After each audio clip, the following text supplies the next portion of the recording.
Hey, Matt Sitter here, CEO of AFN. At AFN, our fundamental belief is that change is where opportunity happens, and the best way to find opportunity in change is a network that is diverse in experience, expertise, and perspective. When we're having our conversations with our subject matter experts and our members, we're thinking about how do we actually learn from the great deal of expertise that they have gained over their careers. Today, we've got Anjuma Karkera with us. Anjuma is a wonderful person that I have gotten to know, and really pleased to talk to her. She's CEO of the Institute of Building Technology and Safety.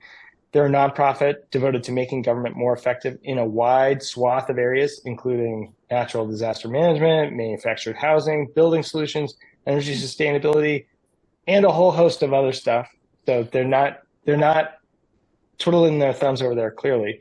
Anjuma's worked as a law clerk, labor attorney, trial lawyer, and immediately prior to joining IBTS, she was a deputy chief of staff at the Department of Defense for more than a decade. She's a constant learner, really thoughtful leader, and given how her mind is continuously working, she's also developing a technology for the defense sector in keeping information secure. So, Anjuma, really excited to be able to talk to you today. Thanks for having me. I'm excited. And Anjuma would be happy to let everyone know that she is a devoted wife and mother as well. So she's got more than a couple things that didn't make sense. Yeah, lots going on. Lots of good stuff going on. Good. So just thinking about, I think your expertise, your experiences in your career are unique in terms of moving from being a pretty senior position within the DoD and then moving into the private sector. I'm interested in what lessons you took from the intelligence community that you've brought into your role in IBTS. How did that actually inform how your approach is on leadership? Yeah, well, I think, I'll start with my love for the intelligence community. The intelligence community and my work there is where I learned to have passion and purpose in what you do. Prior to that, and just, being raised as someone who needs to be hardworking, you go to work, you do a good job, people should want you on their teams. I learned that in all of my jobs. But when I got to the intelligence community, that's really where I started to experience a significant amount of pride and passion for getting up every day and going to work. What I do matters, what I do I love. And so that's where I learned that. And I still hold it so dear. It's sort of like that. It's the family that you never want to leave and the family that when you go somewhere else, you always have. So I'm still really connected to folks from the intelligence community. I understand who they are and how they think about the work that they do. So in that sense, the things that I've taken with me from the intelligence community and I've brought to IBTS and that IBTS already had before I got here are things like determination, focus, accountability, teamwork in a big way. There's really nothing in the intelligence community that was done or could have been done without a significant amount of teamwork.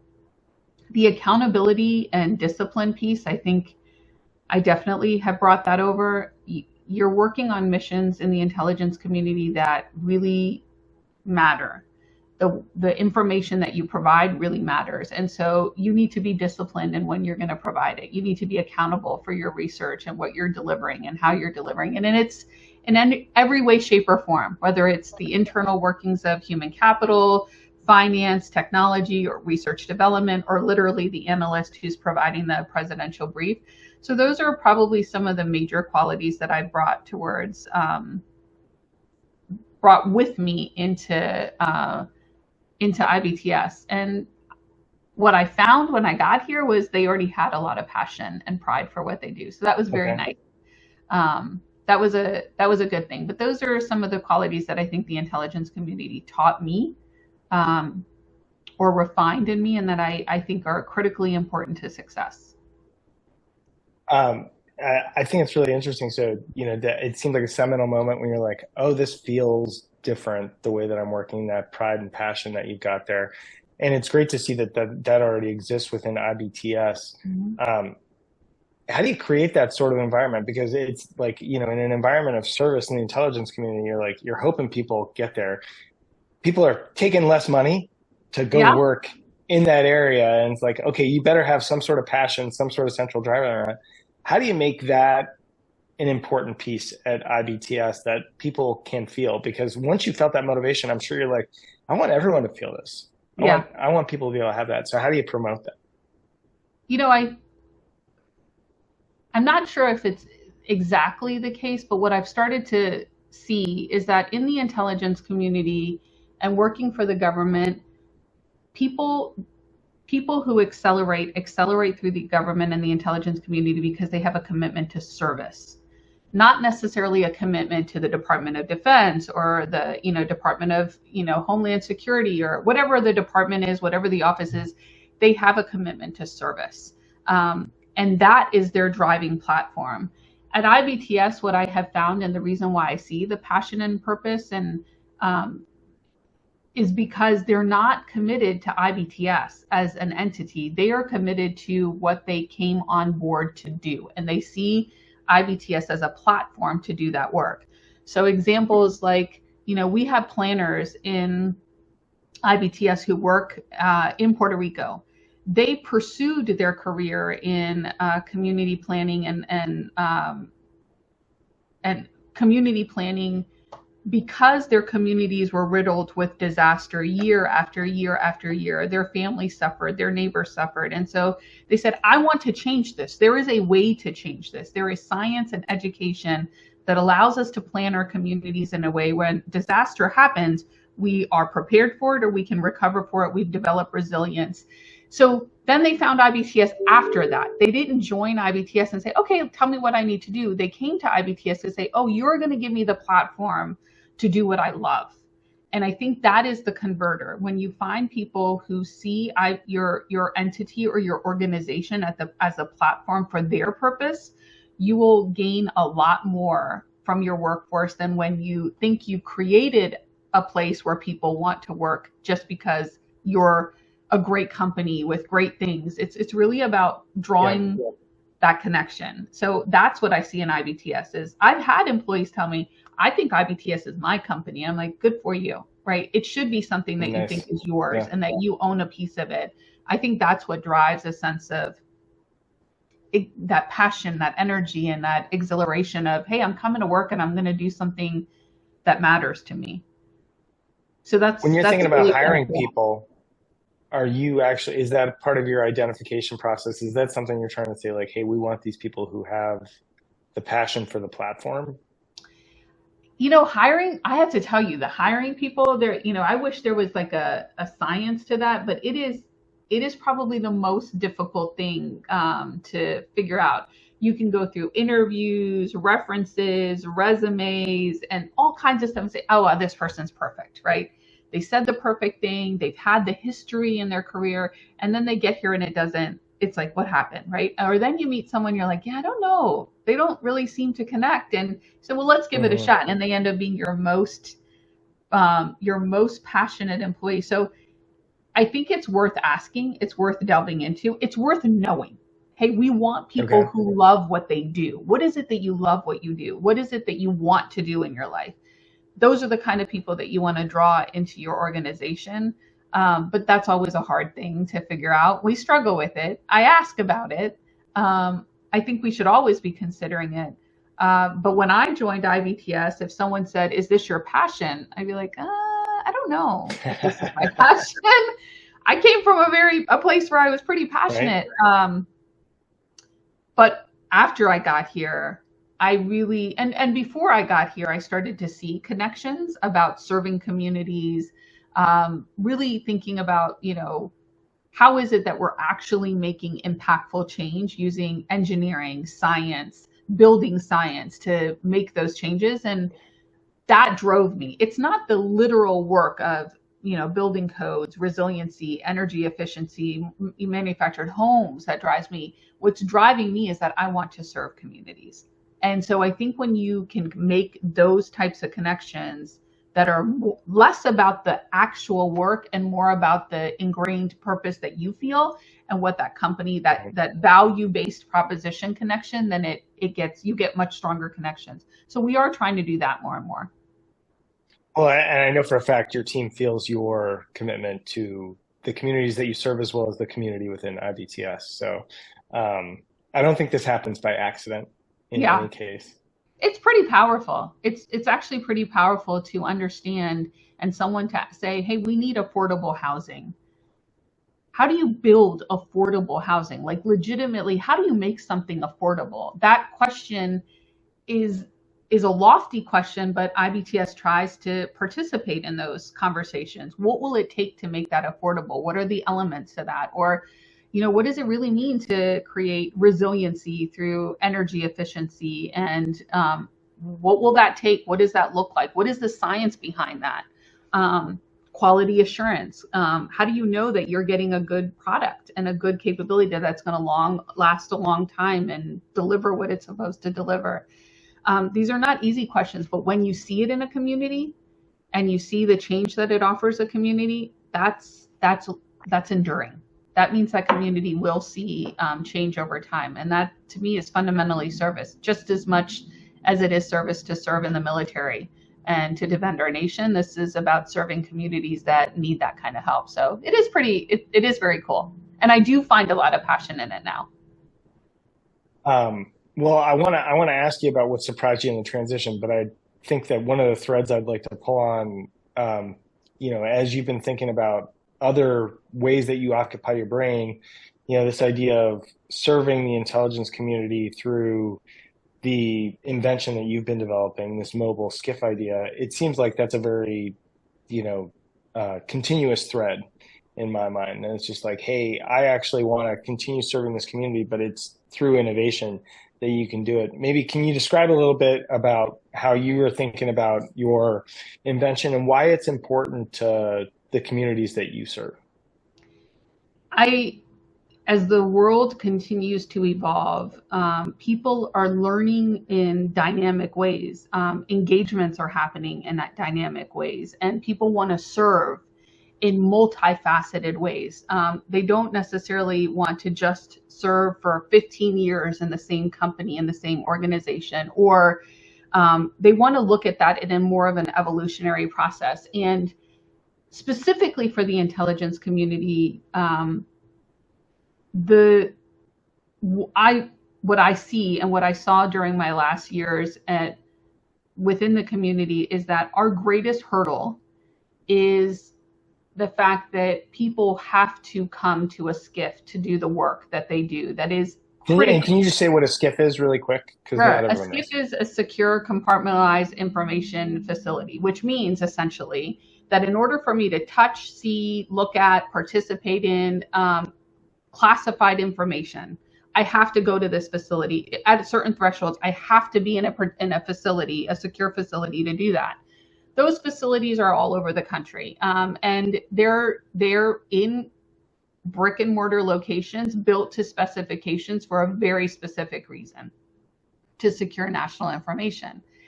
But as we continue to see intelligent people want to pursue various ways of doing and offering their capabilities to the world around them, my view is that the intelligence community cannot lose out on all of those people. They need to be as competitive in acquiring those folks as possible. And it is not the mission that keeps them away. It is the mission that drives them towards it. What I think keeps them away is the limitations of the SCIF environment. Is you have to go here, you have to go every day, you have to be in that space. So if we utilize the vast evolving space of technology and to ask ourselves, could there be a way that Matt Sitter, sitting where he's sitting, can work on a classified project using technology that secures sight, sound, and voice? Would we get the opportunity to have the capability that Matt has to offer to the intelligence community for a project, for a period of time, for a couple of years, for whatever the duration or the issue is? That level of dynamic engagement with the intelligence community, I think, is fundamentally needed. And so, the solution will come. It will find its way into the universe. And I hope that I'm part of that solution, because there are a lot of people that will benefit from being able to participate in working in the intelligence community. And I will also say this, I think everybody should work for the intelligence community at some point, because it is that awesome. So, if I could participate in making that more viable, it would make me really happy and proud. So, I think what you're saying is geographic freedom. If we can give geographic freedom, we're actually going to increase the human capital that we've got available into the intelligence community. We're removing a barrier to people. You are going to increase the exquisite talent that is able to perpetuate national security work. And that is something that we shouldn't leave on the table. Well, and I think that your experience was clearly critical here, but your mind was drawn to how do you solve an interesting problem? And at every organization, human capital is a key problem, and that is something that can define how your capabilities can be extended. Sure.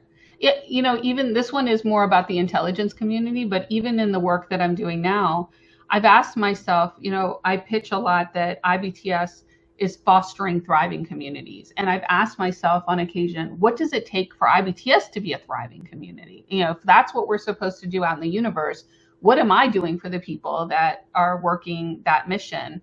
And so we're looking at things like, are the traditional ways of providing benefits the right ways of making people feel like they're thriving? Or is it about them choosing those benefits and us just giving them the means to make those choices? It's the exact same concept. It's how do you enable someone to be their best, not how do you define what that best is going to look like for them. And that's something that it'll reiterate itself. I think it reiterates itself a lot in my work, but internal to IBTS, those are the thoughts that I'm having. I want people to feel like they're thriving so they can give the best to the people we serve.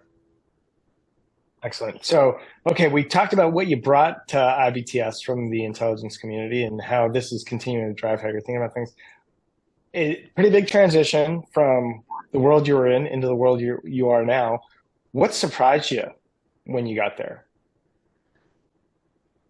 I think, and it's ironic to say this, but it's so true. What surprised me was how passionate people were to be at IBTS, how much pride they took in being part of the IBTS community. And, I'm disappointed in saying that, because it's like, you don't ever want to think that people aren't proud of what they do. But I was really, truly taken aback by when I went from meeting to meeting, how many people said, I love being here. I've been here and this is what I do. I love what I do.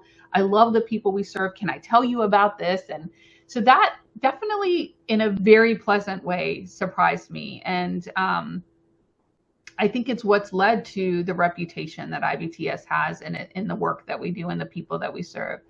I think it also has become part of the culture and the DNA to be to take pride in being a part of this team. So that definitely surprised me. The second thing that I would say surprised me is how many people we actually serve in how many different communities and how many various ways. I always viewed IBTS as sort of this engineering company, but yet there's just so much more to what that is and what that means and how it's delivered, from community engagements, providing building science, understanding resiliency and sustainability, teaching and workforce development. These are all interrelated to that. And so I think the complexity and the dynamic nature of the portfolio both surprised me and excited me, because there's a lot of places to take that work. Well, and I think it's, for you to start thinking hard is like, oh, how many lives are we actually influencing here? That's pretty powerful. Like, there's a multiplier effect that you've got with IBTS that you wouldn't have thought about prior.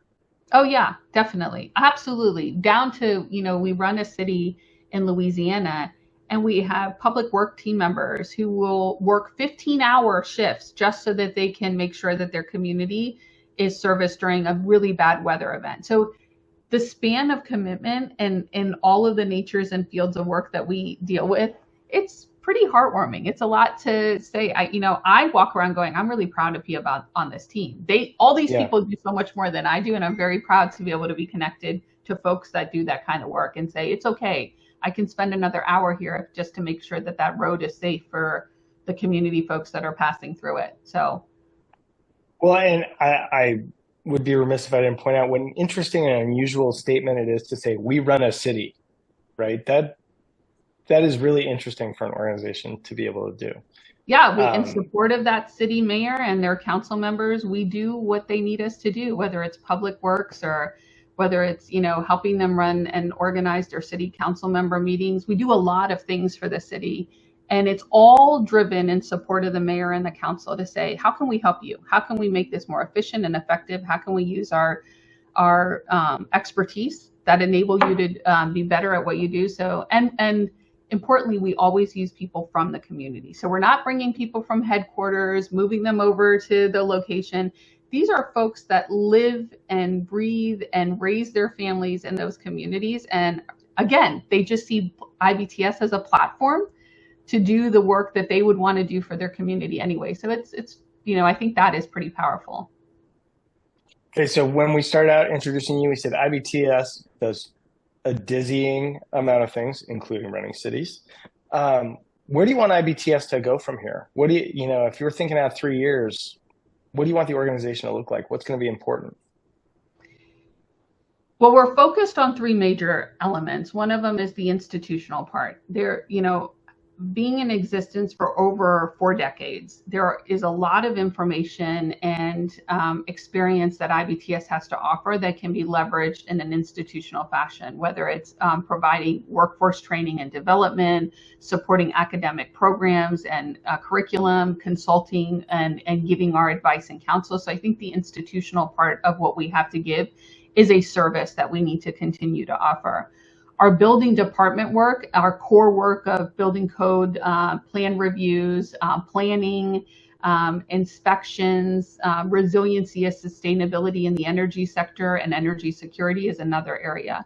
And then the third is governance for government, various forms of government, local, state, and otherwise, being able to support them like we do with the City of Central and others to say, here's how we can support you more to help you run your governmental functions in a way that is needed and you can build upon the expertise we offer. I want to take those 3 elements and expand those not only where we are now nationally, but internationally. There, you know, as the world and as the global market increases, people's desire to understand that type of stuff. You look at countries that have had major earthquakes and seismic scenarios or disasters, they could benefit from our understanding and application of codes. You look at, you know, out in Hawaii, understanding how manufactured homes and mobile homes or modular homes could be of consequence to them as opportunity to recovery. Those are things that we can offer in various parts of the world where the weather patterns are changing and the situations are in need of education and understanding. So being able to expand our footprint in those 3 areas across the globe is something that I see IBTS doing.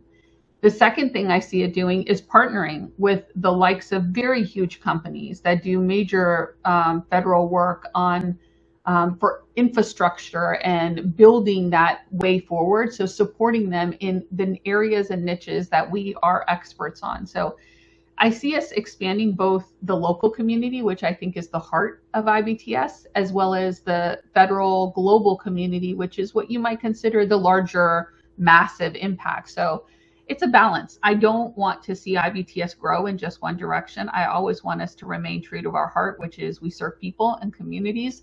And scale that into larger impact work. So great. Well, you came into an organization with 40 years of history. You probably came in with some idea of what success would be for the organization. How's that definition changed for you over the past couple of years in the role? A lot of times I think CEOs or anybody who's at the top looks at their equation of success by a number. We are X, you know, $1 million revenue company today. In order for people to view me as successful, I need to be an X plus Y $1 million revenue company in X amount of time, right? And the faster I do it, the more quote unquote better a CEO I'm going to be. I have definitely evolved my way of thinking quite a bit. I have come to the conclusion that the number is not the focal point. The focal point is about driving the value that you think the world or the work around you needs, reiterating that value and staying very true to that value. People have asked me, why do you remain a not-for-profit company? You know, if you converted to a profit, and better yet, if you converted to a women-owned profit, do you know how many more federal opportunities you would get? And I say, that's true. But that would change the culture and the DNA of this organization, and it's not worth it. At least it's not worth it today. And I think I've learned to appreciate that being a strong leader of IBTS, it is a multifaceted, intertwined decision-making process about what do your people need, the ones you have today and the ones you're trying to bring into the organization. What is the work that you want to accomplish? Not the money, but the work. What's the impact that you want to have? So it's a very complex conversation about what's the vision? And if you limit that vision to a dollar amount, I'm going to venture to say you're probably going to fail, because you will lose sight of those other things that really do actually make an organization that other people want to work with, an organization that has a North Star that people understand and can appreciate. And so I think that is what I've evolved to understand, is that my role as a CEO is to be primarily focused on the North Star. And the North Star is much more than about a dollar figure at the end of it. It is a lot more than that. Well, I think one thing that comes across really clearly is you're great at seeing opportunity, right? Even when we're talking about your invention is just like, hey, this is where opportunity is, and being able to help IBTS identify those opportunities is pretty darn valuable. I got one more question for you. So thinking about your daughters, what do they say their mom does for work? Oh, well, if I'm being completely honest, the only thing they ever say is my mommy's a boss. That's all they can. Mommy's a boss. Mommy's a boss. Now, I think there are days that they're thinking that a little bit pejoratively, that I'm being bossy. And then there's days that they're like, mommy's a boss. We're proud of mommy. So I think it probably vacillates depending on, what side of me they're seeing. But what I hope that they see is that balance is really important. I'll give you one little story. When I joined the front office at NGA, I got more questions, honestly, about how are you managing, at that time, I was a mother of a 2-year-old and a newborn. And I got more questions about how are you doing this? How are you being a mom of a 2-year-old and a nursing infant and still in the front office, going to all the meetings, etc. I found it a fascinating conversation, but then I realized, gosh, that is what people are really asking themselves. How do I do it? And, what I want my kids to know is that balance is something that is achieved. You have to make choices. I made choices. I left work every day at 4:30 for the most part. If there was a major issue or a major requirement, I made it work. And it's because I had such a supportive partner. I had such a supportive husband and family. But I left at 4:30 because I knew that it was important to pick up my kids and be there for them. Even if I was tired and worn and still on my unclassified phone trying to get that last email in, I tried my best. And so I hope my kids see that balance is really important. And it has to be pursued. It doesn't fall into your plate. It doesn't just happen. You have to actually have to define that for yourself and then be comfortable with it. And that's an art every day, is to find myself going, is it okay for me to do this and not that? So that's what I hope my kids pick up and my daughters pick up from me, is that pursue your balance. I think that's an excellent thing for all of us to think about, is like, hey, you have the agency to pursue balance, but it's on you. There's going to be all sorts of things that tug you in different directions. Right. we've got to be thinking about it as individuals, how we're going to get there. Yep. A good quote is hard doesn't get easier. You just get you just get better at hard. And I think that's so true. The hard keeps coming and you just keep doing it and you get a little bit better at hard. Good deal. Well, Anjuma, really enjoyed the opportunity to have a chat today. I think that you're a tremendous leader, and we can learn a lot from how you lead at IBTS and how you've led in the past as well. Well, I appreciate the opportunity, and I love all the chats. I'm learning a lot for them, so thank you to all the other guests that have joined in the latest round and that are coming, because I'm learning a lot as well. Great.